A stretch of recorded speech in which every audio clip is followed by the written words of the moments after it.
December 24కి సంబంధించిన current affairs. December 24న జాతీయ వినియోగదారుల దినోత్సవాన్ని జరుపుకుంటాం. అనగా నేషనల్ కన్స్యూమర్ డే. వాయువ్య భారతదేశంలో 670 కిలోమీటర్ల పొడవున విస్తరించి ఉన్న ఆరావళి పర్వత శ్రేణుల నిర్వచనంపై తీవ్ర వివాదం నెలకొంది.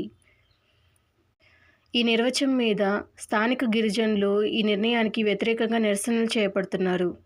ఇండియా ఇండస్ట్రియల్ ల్యాండ్ బ్యాంక్ యొక్క తాజా నివేదిక. రాష్ట్రపతి భవన్లో నిర్వహించిన వేడుకల్లో తెలుగు రాష్ట్రాలకు చెందిన 4 శాస్త్రవేత్తలకు రాష్ట్రీయ విజ్ఞాన పురస్కారాలను ప్రదానం చేశారు. భారత కోస్ట్ గార్డ్ తన మొట్టమొదటి స్వదేశీ తయారీ పొల్యూషన్ కంట్రోల్ వెజల్ సముద్ర ప్రతాప్ను గోవాలో అధికారికంగా చేర్చుకుంది. అరుణాచల్ ప్రదేశ్ అస్సాం సరిహద్దుల్లో ఉన్న run of the river project యొక్క 2వ యూనిట్ను ప్రారంభించారు.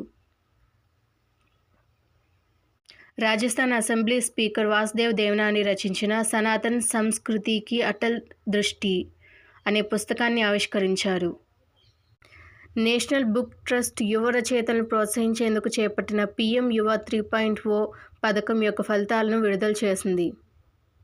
ప్రముఖ ఫుడ్ గైడ్ టేస్ట్ అట్లాస్ విడుదల చేసిన ప్రపంచ అత్యుత్తమ ఆహార నగరాల జాబితాలో భారతదేశానికి చెందిన ముంబై 5వ స్థానాన్ని కైవసం చేసుకుంది. భారతీయ రైల్వేలు రైల్వే ట్రాక్స్పై ఏనుగులు, సింహాలు మరియు వన్యప్రాణుల మరణాలను అరికట్టడానికి ఏఐ ఆధారిత ఇంట్రూషన్ డిటెక్షన్ సిస్టమ్ను విస్తరిస్తోంది. భారత సుప్రీంకోర్టు న్యాయవాది శుభం అవస్థికి 40 under 40 లాయర్ అవార్డును అందుకున్నారు. ఇస్రో షార్క్ కేంద్రం నుండి LVM-3 M6 రాకెట్ ప్రయోగాన్ని విజయవంతంగా పూర్తి చేసింది.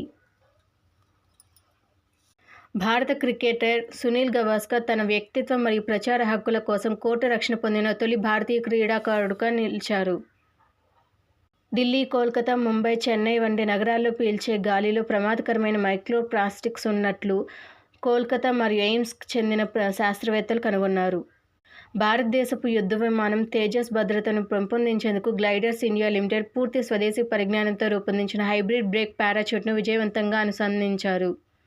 టీడీపీ మాజీ రాజ్యసభ సభ్యుడు కనకమేడల రవీంద్ర కుమార్ అదనపు సొలిసిటర్ జనరల్గా నియమితులయ్యారు.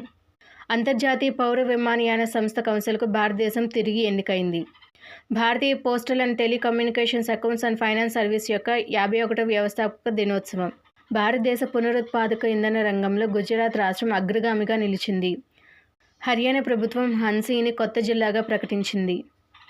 గ్లోబల్ చెస్ లీగ్ సీజన్ 3లో అల్పైన్ SG పైపర్స్ జట్టు ఛాంపియన్గా నిలిచింది.